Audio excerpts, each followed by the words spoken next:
Hello everyone, welcome to this amazing platform of our channel Panisha for Competitive Examinations and I am Piyush. तो इस particular session में हम cover करने वाले हैं जनरल अवेयरनेस पनेशा कोर्स 3.0 का सेशन नंबर 2। ठीक है, सेशन नंबर 1 में आई होप आपने कई सारी चीज़ें सीखी होंगी और ये जो सीरीज़ है आपकी एसएससी सीजीएल और जो भी 2023 में आपके एसएससी के एग्जाम्स लाइंड अप है, लाइक सीएचएसएल का भी मेंस होगा, फिर एमटीएस का एग्जामिनेशन होगा, इसके अलावा आपका सीजीएल का एग्जाम है और प्री का है, मेंस का है, तो उसको टारगेट करते हुए 3.0 है। अच्छा, एक काम करना, अगर आपने अभी तक 1.0 एंड 2.0 वाली सीरीज़ नहीं करी है तो उसको ज़रूर कर लेना। बहुत सारी चीज़ें जो कि उसमें कवर्ड हैं और जब आप करोगे तो आपको पता चलेगा कि भाई हमने जो एग्ज़ाम दिए हैं उनमें तो क्वेश्चंस यहीं से आ रहे थे, है ना। तो ये highest percentage of questions asked वाली सीरीज़ है। यहाँ पे मैं आपको, देखो, हो सकता है कि आपको लगे सर क्वांटिटी तो आप काफ़ी कम ही दे रहे हो, यानी कि काफ़ी, अगर आप देखोगे ना पनेशा 1.0 2.0 मिला के, तो उसमें हमने करीबन 20 आवर्स का ही जो है उसमें पूरी की पूरी चीज़ें करी हैं, लेकिन उन 20 आवर्स से ना हर एक चीज़ से कहीं ना कहीं आपको क्वेश्चन देखने को मिलेगा। राइट, अब ज़्यादा बातें नहीं करते हैं। वैसे मुझे अभी आपसे ना बहुत सारी बातें करनी है, ये जो कंट्रोवर्सी चल रही है वो फलाना ढिमाका, बट इतना टाइम है नहीं। अब ये अपन ने कर लिया था पिछली वाली क्लास में क्वेश्चन, अब ये वाला क्वेश्चन करना है। देखो, अब ये जो भी मैं आपको क्वेश्चंस करा रहा हूँ ना, अभी अपने अपन सीजीएल मेंस का जो 22 का एग्जाम हुआ है ना उसके क्वेश्चंस कर रहे हैं। उसमें जो भी इंपॉर्टेंट क्वेश्चन आए हैं या फिर जो भी रिपीट हो सकते हैं अभी आगे आने वाले टाइम में, उन क्वेश्चंस को हम देख रहे हैं। ठीक है, और ये ऑफ कोर्स आपका 100% कहीं ना कहीं आपको ये क्वेश्चंस रिपीटेड देखने को मिलेंगे। ठीक, या फिर इनकी जो मैं आपको पेरीफेरी में बताता हूँ, एक्स्ट्रा चीज़ें बता रहा हूँ, उनको आप एटलीस्ट नोट करके रखो। ठीक है, बहुत फ़ायदा मिलेगा। अभी आप अगर टेलीग्राम पे देखोगे ना जाके, तो वहाँ पे जो जो बच्चों ने बताया है उसके मैंने स्क्रीनशॉट्स डाले हैं कि भाई कुछ बच्चे मेंस के पेपर में सिर्फ 1.0 2.0 के नोट्स को रिवाइज करके गए थे, उनको काफ़ी अच्छी वहाँ पे मदद मिली है ना। कई क्वेश्चंस उनको डायरेक्ट वहाँ के डिस्क्रिप्शन से देखने को मिले, जो मैं आपको पेरीफेरी के अराउंड चीज़ें बताता हूँ। ठीक, और जिन बच्चों को फ़ायदा हो रहा है यार, और भी जगह बताया करो ना, ग्रुप्स में जाके शेयर किया करो, तब तो पता चलेगा, है ना। ऐसे कैसे काम चलेगा, नहीं तो मैं बस यही है कि थोड़े से बच्चे आते हैं उनको यही बताता जाऊंगा, तो फिर एक at the end of the day वो उस टाइप का फिर मोटिवेशन आएगा नहीं। राइट, इस क्वेश्चन को देखो, यहाँ पे बात हो रही है नेशनल इन्वेस्टमेंट फंड की। ठीक है, अब देखो बच्चे क्या करते हैं कि ये क्वेश्चन देखा और बोलेंगे ये तो sir out of the blue आ गया, ये तो हमने कभी पढ़ा ही नहीं था। लेकिन आप अगर देखोगे ना, अभी रिसेंटली क्या हो रहा है, डिसइन्वेस्टमेंट हो रहा है। कई सारी जो पीएसयूज हैं उनको बेचा जा रहा है, या फिर पीएसयूज से डिसइन्वेस्टमेंट किया जा रहा है अलग अलग चीज़ों से। जैसे आप देखोगे अभी इडबी बैंक का भी डिसइन्वेस्टमेंट हो गया। तो इन्हीं सब चीज़ों से निकल के तो आता है आपका नेशनल इन्वेस्टमेंट फंड। इसके क्वेश्चन देखो यूपीएससी में अगर आप जाके देखोगे, सीधे सीधे ऐसे ये जो स्टेटमेंट वाले क्वेश्चन है ना वहीं पे आते थे। फिलहाल ये तो इन्होंने काफ़ी इजी दे दिया, डायरेक्ट जो है आप अगर देखोगे दीपम की साइट वहाँ से है। खैर, सबसे पहले बात करेंगे नेशनल इन्वेस्टमेंट फंड आपका किस डिपार्टमेंट के अंदर आता है, इसका डिपार्टमेंट कौन सा है। ठीक है, यानी कि जो NIF है, तो ये आता है अपना, मैं ना एक बार इसको यार, आई थिंक आपको दिख नहीं रहा होगा ज़्यादा प्रॉपरली, थिकनेस थोड़ी बढ़ा देता हूँ। वेट, तो ये आता है आपका दीपम डिपार्टमेंट के अंदर, है ना। कौन सा आता है, दीपम। अब दीपम क्या होता है, ये होता है डिपार्टमेंट ऑफ, आई का मतलब होता है इन्वेस्टमेंट, इन्वेस्टमेंट, और पी का मतलब होता है यहाँ पर आपका पब्लिक, पब्लिक, और ए का मतलब होता है एसेट, ये एरो यहाँ पे आएगा। देन एम का मतलब होता है मैनेजमेंट। ठीक है, क्या होता है बच्चों इसका मतलब, department of investment, public investment and आएगा बेसिकली बीच में, investment and public asset management. यानी कि जो भी पीएसयूज होते हैं, जो भी कंपनीज होते हैं, उसका जो भी आपका इन्वेस्टमेंट का मैनेजमेंट होता है, डिसइन्वेस्टमेंट करना है, उसमें इन्वेस्टमेंट करना है, इन सबको जो भी मैनेज करता है ना डिपार्टमेंट, उसको हम क्या बोलते हैं, बेसिकली इन शॉर्ट उसको दीपम बोला जाता है। अब ये कौन सी मिनिस्ट्री के अंडर आएगा, तो ऑफ कोर्स ये आता है मिनिस्ट्री ऑफ फाइनेंस के अंडर। ठीक है, मिनिस्ट्री ऑफ फाइनेंस। अब ये तो बेसिक्स हो गए, यानी कि यहाँ से भी आपका डायरेक्ट क्वेश्चन बन सकता है कि बताओ जो NIF है, यानी कि आपका नेशनल इन्वेस्टमेंट फंड है, वो कौन से डिपार्टमेंट के अंदर आता है, ये अपने को पता चल गया। अब बेसिकली अगर हम बात करें ये कब से स्टार्ट हुआ, क्या इसके बारे में चीज़ें हैं, तो इसको सेटअप किया गया नवंबर 2005 में, ये आपको याद रखना है। दूसरी बात कि ये जो NIF है ना, इसको सेटअप किया गया, देखो इसको मैं थोड़ा सा नीचे लेके आता हूँ। बेसिकली इसका काम क्या है, इस फंड का क्या ज़रूरत है। एक तो हमारे पास आपको ये पता होगा कंसोलिडेटेड फंड ऑफ इंडिया है, consolidated dated fund of India, ठीक है, फंड ऑफ इंडिया है। तो बेसिकली अब आपसे एक क्वेश्चन बहुत पूछा जाता है, ये जो नेशनल इन्वेस्टमेंट फंड है क्या ये इस कंसोलिडेटेड फंड ऑफ इंडिया का ही पार्ट है या फिर इससे एक अलग एंटिटी है। तो याद रखिएगा NIF CFI का कोई पार्ट नहीं है, ठीक है, ये अलग है, ये अलग है। तो बेसिकली होता क्या है, जो भी PSUs होती हैं या फिर जो भी सरकार की कंपनियां हैं, कोई बैंक वगैरह है, तो उसमें जो भी डिसइन्वेस्टमेंट करेंगे तो क्या होगा, हमको पैसा मिलेगा। अब उस जो भी मनी आई है, हमने कोई भी इन्वेस्टमेंट कर दिया, उसे करने के बाद जो भी पैसा मिला है उसको चैनलाइज कैसे किया जाए, ठीक है। इस मनी को चैनलाइज करने के लिए ही हमने क्या किया, ये जो NIF है इसका फॉर्मेशन किया कि भैया एक फंड बना दो, इससे जो भी पैसा मिलेगा वो इस फंड में डाल देंगे। फिर इस फंड का काम क्या होगा कि जो भी अपने सेंट्रल पब्लिक सेक्टर इंटरप्राइजेज है ना, उनमें किस तरीके से इस पैसे को देना है, कहाँ पे पैसा लगाना है, यानी कि इस पैसे का यूज़ ना यहीं पे किया जाता है जो सरकार की कंपनियां होती हैं। या फिर इसके अलावा जो भी आपका सोशल सिक्योरिटी स्कीम चल रही होती हैं, सोशल सिक्योरिटी स्कीम्स, इन दो जगह जो है इस पैसे का यूज़ किया जाता है।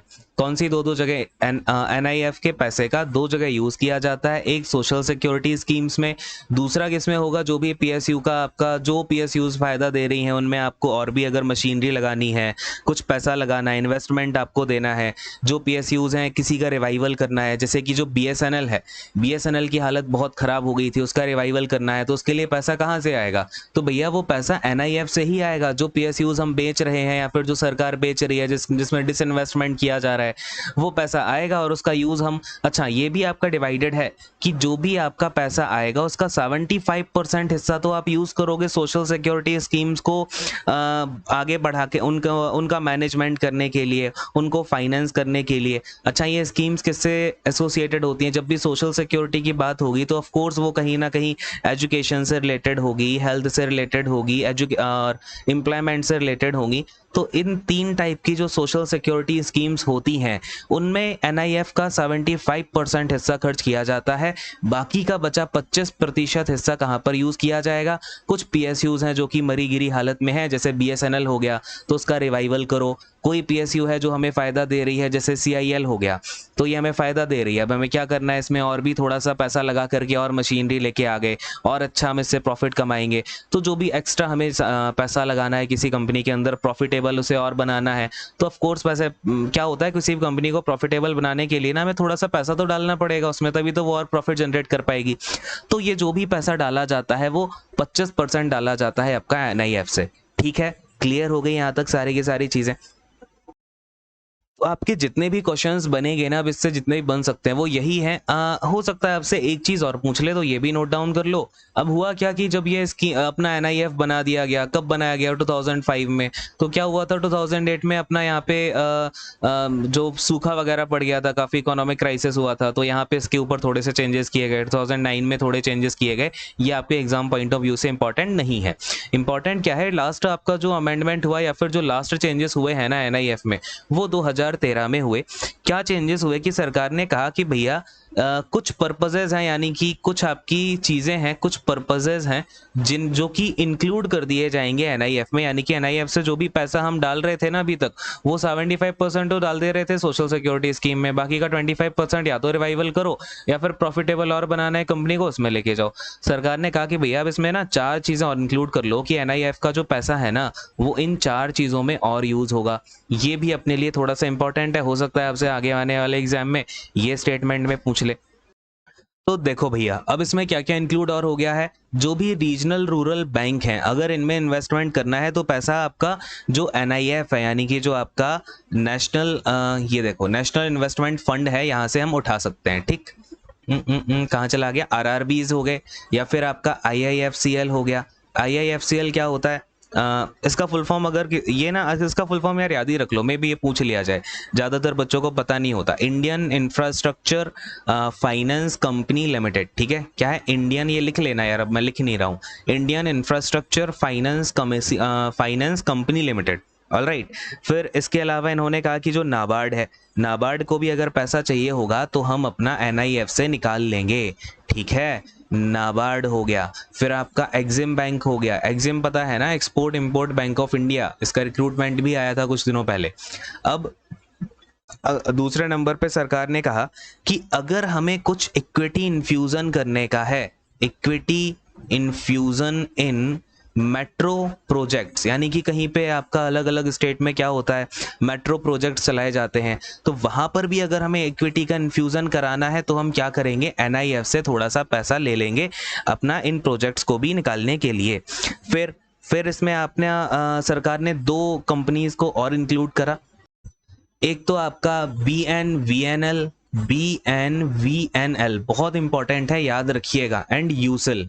अब देखो ये क्या है, बेसिकली जो आपका न्यूक्लियर प्रोग्राम्स है, न्यूक्लियर कंपनी, यानी कि अब देखो इसका फुल फॉर्म बताऊंगा आपको, अपने आप आइडिया हो जाएगा, इसका फुल फॉर्म भी लिख ही लो। ये क्या होता है, भारतीय नाभिकीय, ठीक है, नाभिकीय का मतलब क्या होता है, नाभिकीय का मतलब न्यूक्लियर होता है। एंड ये हो जाएगा विद्युत निगम लिमिटेड, विद्युत निगम लिमिटेड, ठीक है।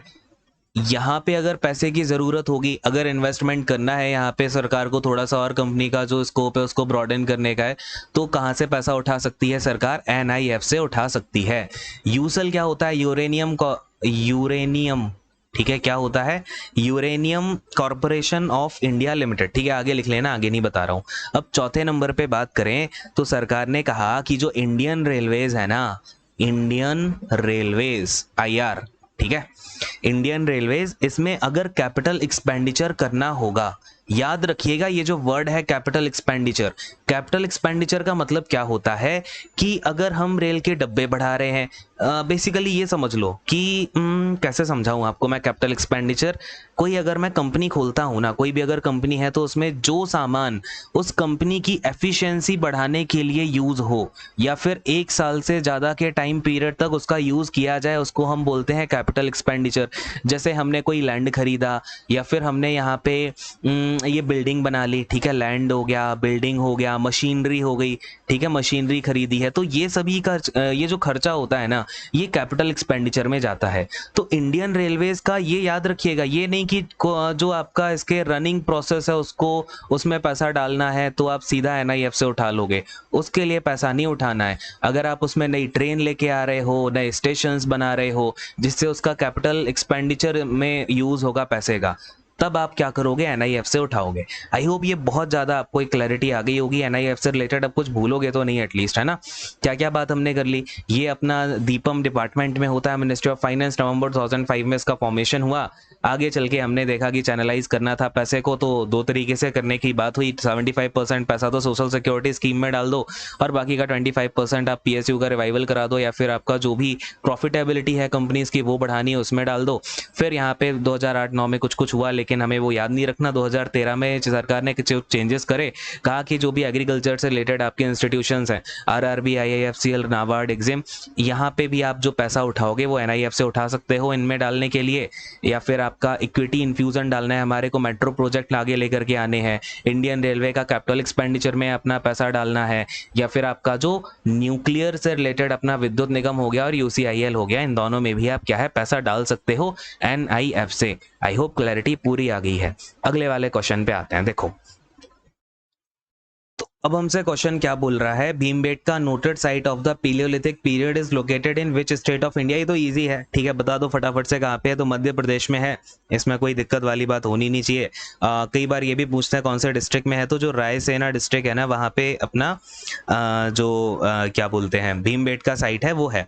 भीमबेटका बेसिकली इसका मतलब ये रामायण से, ये ना एक क्वेश्चन पूछा गया था कि भीमबेटका जो शब्द है वो कहाँ किस कॉन्टेक्स्ट को लेकर के है, तो ये ना जो महाभारत में भीम थे, भीम को लेकर के है कि भीम ने यहाँ पे रेस्ट वगैरह किया था, तो पांडवों को लेके, मतलब बेसिकली आपको ये पता होना चाहिए इसका जो क्या बोलते हैं ऐसा, मतलब इसको कहाँ से लिया गया, इसका एक वो वर्ड याद नहीं आ रहा मुझे क्या बोलेंगे, तो महाभारत से लिया गया है, भीम को लेकर के है, ठीक। और दूसरा इसको यूनेस्को वर्ल्ड हेरिटेज साइट में इंक्लूड किया गया था 2003 में, ठीक है। कौन सा वाला सेशन था वो? 27वां सेशन था यूनेस्को का।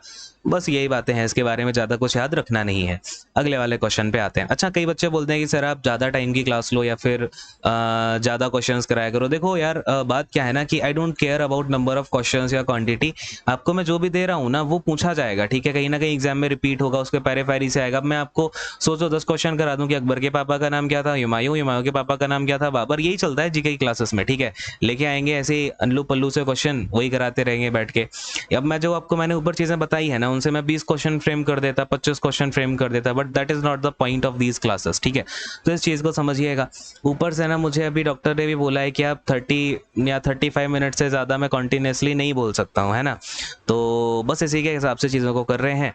बाकी आपको जो दे रहा हूँ ना वो बेस्ट है, ठीक है। उससे आप आराम से करते जाओ बस, और चीज़ों को शेयर यार क्या करो आप लोग ना। अब देखो जो भी अच्छा लग रहा है ना उसको एटलीस्ट बताओ और भी जगह। ये है, खैर ये तो लल्लू क्वेश्चन लग रहा है। क्या है? The act that is also known as Morley Minto reforms. अच्छा, मॉर्ली मिंटो रिफॉर्म्स किसको बोला जाता है, बता दो फटाफट से। तो जो आपका काउंसिल एक्ट आया था 1909 का, उसको ही हम बोलते हैं मॉर्ली मिंटो रिफॉर्म्स। क्यों बोलते हैं, ये क्वेश्चन आया हुआ है आपके एसएससी में कि बेसिकली यहाँ पे ना जो सेक्रेटरी ऑफ स्टेट थे, secretary of state for Indian reforms, ठीक है, फॉर इंडियन रिफॉर्म्स, ये थे अपने जॉन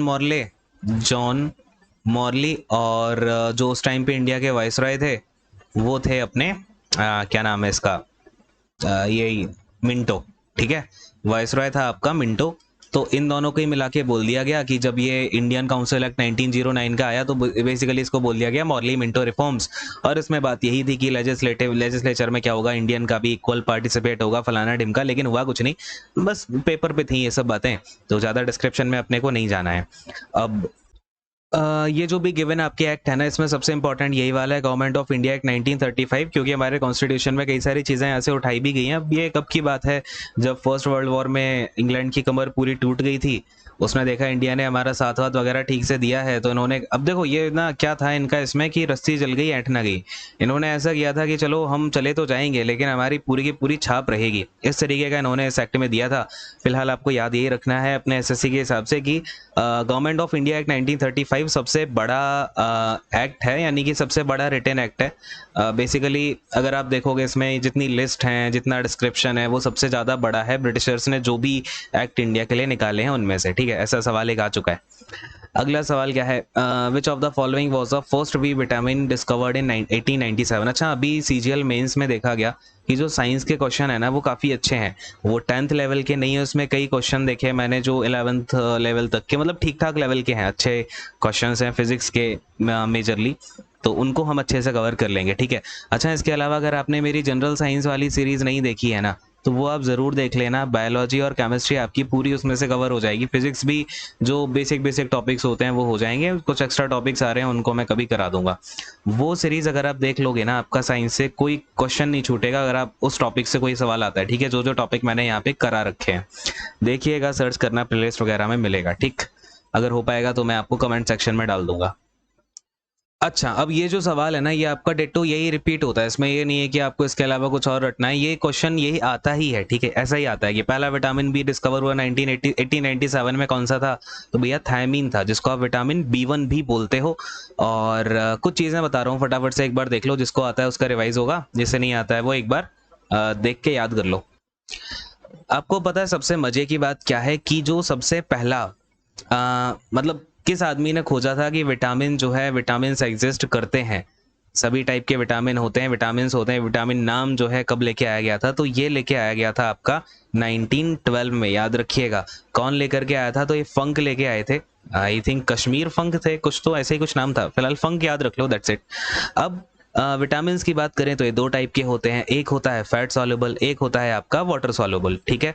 फैट सॉल्युबल में क्या क्या आता है? तो अपना फैट सॉल्युबल होता है अडेक, ठीक है, यानी कि ADEK। कई लोग इसको कीड़ा के नाम से भी याद रखते हैं, तो आप अगर कीड़ा के नाम से याद रखना चाहते हो तो KEDA के नाम से कर लो, नो इश्यू।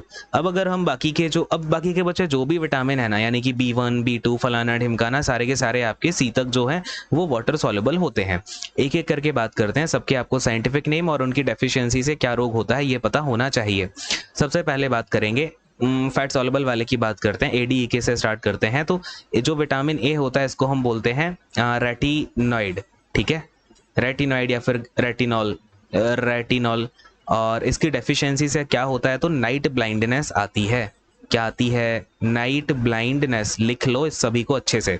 और इसके अलावा कीराटोमालेशिया भी आता है, कीराटोमालेशिया, ठीक। ये दोनों सवाल पूछे गए हैं।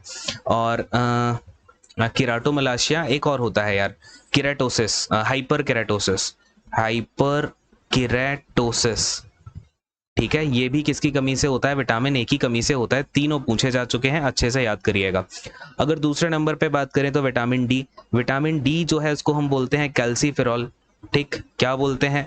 कैल्सीफेरॉल बोलते हैं। इसकी कमी से होता है आपको रिकेट्स, ठीक है। सबसे ज़्यादा तो रिकेट से पूछा जाता है। वैसे मोस्टली जो महिलाएं होती हैं उनमें ऑस्टियोमलेशिया भी देखा गया है, तो आप ये भी देख सकते हो अगर एग्जाम में कभी आया। वैसे आया नहीं है ऑस्टियोमलेशिया। ADE। अब विटामिन ई को जो है टोकोफेरॉल बोला जाता है। क्या बोलते हैं भैया? Tocopherol, tocopherol. अब इसकी कमी से होती है आपको हीमोलाइसिस, ठीक है। क्या होती है भाई? हीमोलाइसिस होती है। या फिर आपको जो भी हृदय संबंधी परेशानियां हैं वो भी विटामिन ई की कमी से देखने को मिल सकती हैं। चौथे नंबर पे आ गया विटामिन के। विटामिन के सबसे इजी है। अगर हम इसके साइंटिफिक नेम की बात करें सॉरी, तो के को बोलते हैं हम फाइटोमिनेडिन बोलते हैं शायद, यार इसका एक बार नाम चेक करना है, ठीक है। फाइटोमिनेडिन ही है। तो फाइटोमिनेडिन ऐसे, ये लास्ट में मुझे श्योर नहीं है, बट यहाँ फाइटोमिने तक तो क्लियर है। एक बार देख लेना क्या होता है।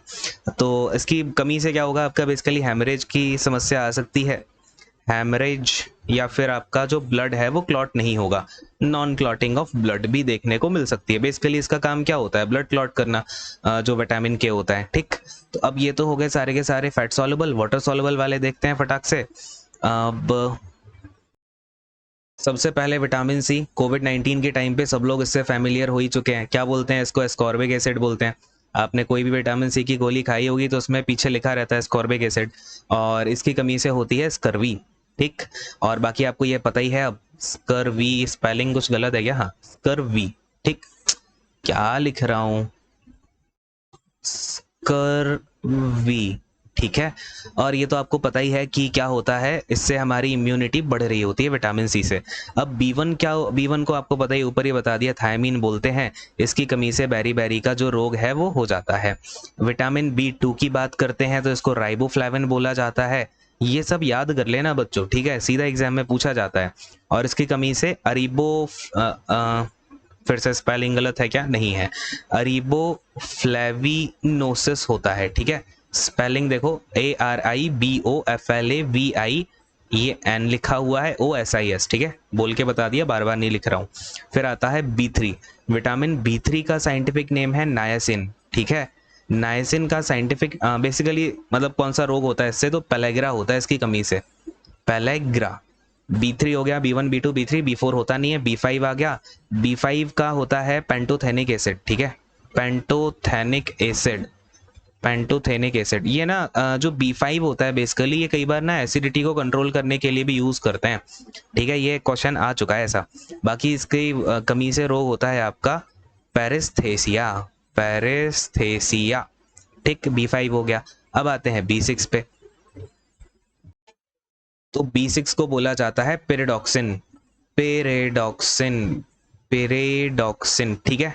अब ये पेरिडॉक्सिन की कमी से जो रोग होता है वो एनीमिया ही है। वैसे ये क्वेश्चन ज़्यादा आते नहीं है, ठीक है, इसके कि इसकी कमी से क्या होता है। जो ऊपर मैंने बताए हैं ना, इनसे मैक्स टू मैक्स क्वेश्चंस आते हैं। फिर आ गया आपका B7। B7 को बोला जाता है बायोटिन। बायोटिन सुना है ना कि बालों में अगर आपके बाल झड़ रहे हैं तो बायोटिन का यूज़ कर लो। स्किन में बायोटिन सीरम का आजकल यूज़ कर रहे हैं, ये जो गर्ल्स वगैरह यूज़ करती हैं ना, सीरम आते हैं, तो यार वो क्रीम यूज़ करते हैं कोई, तो उसमें आप अगर देखोगे ना, जो महंगे महंगे वाले आते हैं, उसके क्या नाम है यार, कंपनी का नाम याद नहीं आ रहा मुझे। एक तो इंडिया की है नाइका, और एक और है यार, उसके बड़े महंगे प्रोडक्ट आते हैं, ठीक है। तो उसमें इनका भर भर के यूज़ होता है बायोटिन का। डर्मेटिटिस, इसकी कमी से होता है, ठीक है, याद रखिएगा। डर्मेटाइटिस ही पूछा जाता है, वैसे एक और है एंटेरिटिस, बट एंटेरिटिस पूछा ही नहीं जाता, तो याद करके क्या ही कर लोगे। आगे आते हैं B7, B8 अपने पास होता नहीं है, B9 आ गया। B9 का साइंटिफिक नेम होता है फोलिक एसिड, ठीक है, फोलिक एसिड। फोलिक एसिड की कमी से यार वही है अपना एनीमिया वगैरह हो जाता है, तो ये भी इतना नहीं पूछा जाता, तो not that much important for us.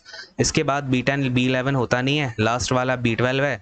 B12 को बोलते हैं कोबलामाइन, कोबलामाइन, ठीक है। तो भैया अब इसकी कमी से आपका होता है, ये भी बेसिकली एनीमिया टाइप का ही होता है। ये ना एनीमिया भी ना अलग अलग टाइप के होते हैं, अब मैंने वो आपको लिखा ही नहीं है कि यहाँ पे एक ये दोनों सेम एनीमिया होते हैं, ये थोड़ा सा डिफरेंट होता है, बट वो पूछा नहीं जाता, तो अपने को इतना डिटेल में जाना नहीं है। हाँ, अब नाम याद आया, ये जो लोरियल के प्रोडक्ट्स होते हैं ना, लोरियल हो गया, शनैल हो गया, और एक और है डियोर, ठीक है, इनके प्रोडक्ट्स में आपको भर भर के बायोटिन मिलेगा।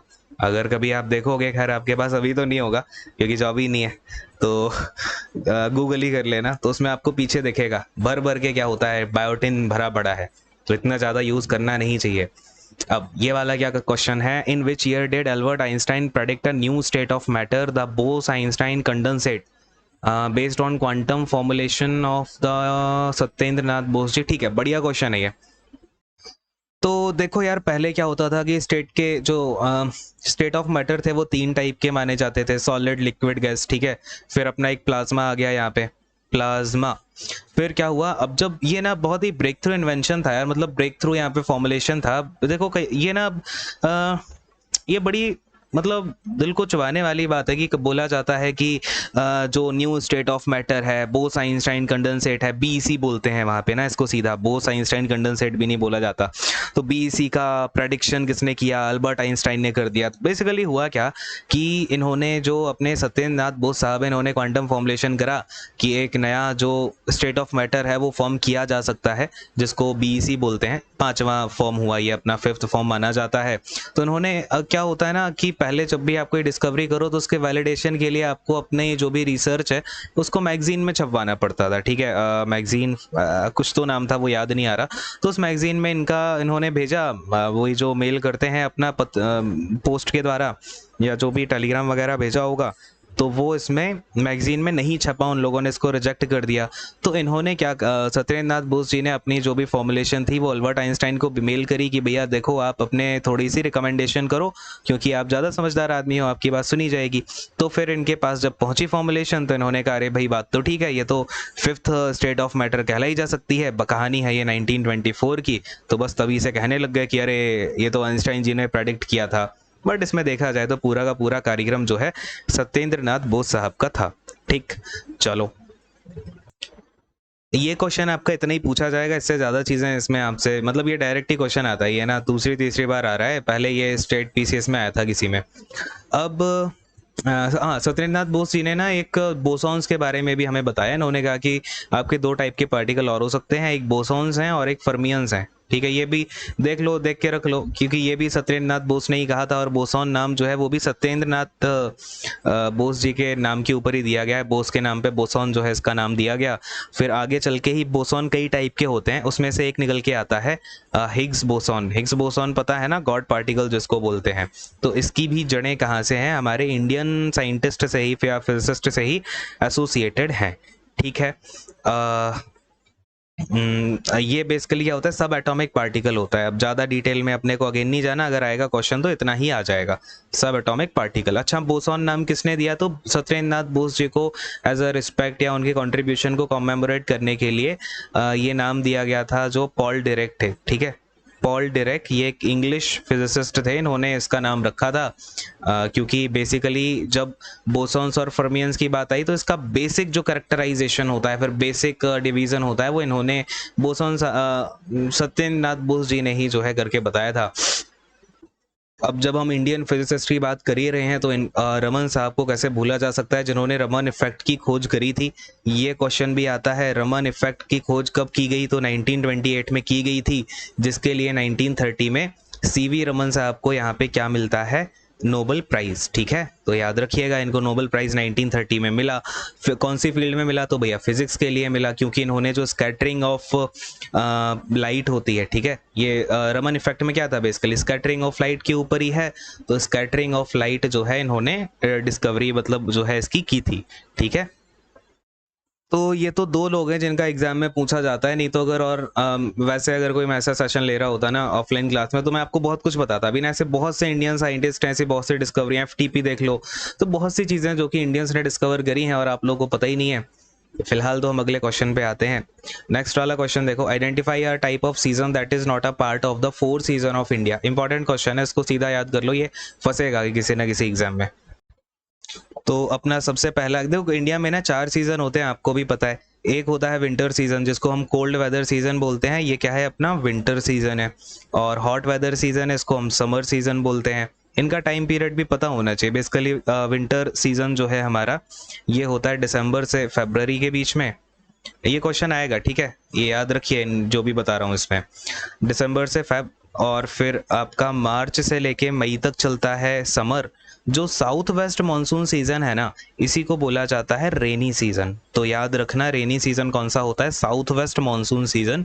और इसका ड्यूरेशन वही होता है अपना जून से लेकर के सितंबर तक बरसात यहीं तो होती है। ये साउथ ईस्ट मानसून सीजन कुछ नहीं होता, ठीक है। ये होता है retreating monsoon, retreating monsoon season. तो ये याद रखिएगा, चौथा होता है रिट्रीटिंग मॉनसून। रिट्रीटिंग मॉनसून को हम बोलते हैं ऑटम। ऑटम समझते हो ना, पतझड़ का जो मौसम होता है, पत्ते झड़ जाते हैं पेड़ों से, बड़ी ही पत्ते, खैर आगे देखेंगे वो कभी, हम इसमें डिटेल में जाएंगे, वन इसमें फॉरेस्ट वगैरह आ जाते हैं फिर। तो खैर यही देख लो, रिट्रीटिंग मानसून आपका ऑटमन सीजन को बोलते हैं। अक्टूबर एंड नवंबर के बीच में जो है आपका ये रहता है सीजन। तो इंडिया में कितने, ये 4 सीजन होते हैं, साउथ ईस्ट जैसी कोई चीज है नहीं। तो एक क्वेश्चन और हम यहाँ पे कर ही लेते हैं। अगला वाला क्या है, deficiency of which of the following vitamin causes excessive bleeding from wound. देखो ये आ गया ना भाई, ये क्वेश्चन रिपीट होकर के क्या हो जाएगा इसका आंसर, बताओ भाई। एक्सेसिव ब्लीडिंग कब होगी, जब भैया क्लॉटिंग नहीं हो पा रही है ब्लड की, तो क्या होगा, विटामिन के की कमी की वजह से होता है। अब चलो फटाफट से इसका साइंटिफिक, अब इन चारों के ना ADE के है ना, ये बताओ ये कौन से, एक तो फैट सॉल्युबल विटामिन है सारे के सारे, दूसरा तो मुझे आप इन चारों का अब साइंटिफिक नेम लिख के बता दो, ठीक है। जितना लिखोगे उतना ज़्यादा चीज़ें याद होगी, ठीक है। मेहनत का कोई सब्सटीट्यूट होता नहीं है। अगर आप सोच रहे हो बैठे बैठाए जो है अपने को कोई भी नौकरी मिल जाएगी या हम अपना आगे जीवन यापन ठीक ठाक कर लेंगे, तो नहीं होगा ऐसा, ठीक है। मेहनत अगर आपने लाइफ में करी है तभी आपको सक्सेस मिलेगी। शॉर्टकट लोगे तो भैया वो शॉर्ट में ही सक्सेस चली भी जाती है। हम तो बस यार यही बातें हैं। फिलहाल इस सेशन को एंड करता हूँ, बाकी की और भी बहुत सी चीज़ें सीखनी है हमें, वो अगले सेशन में करेंगे। Thank you so much, God bless you all, take care, and session कैसा लगा जरूर बताइएगा। All right, bye bye.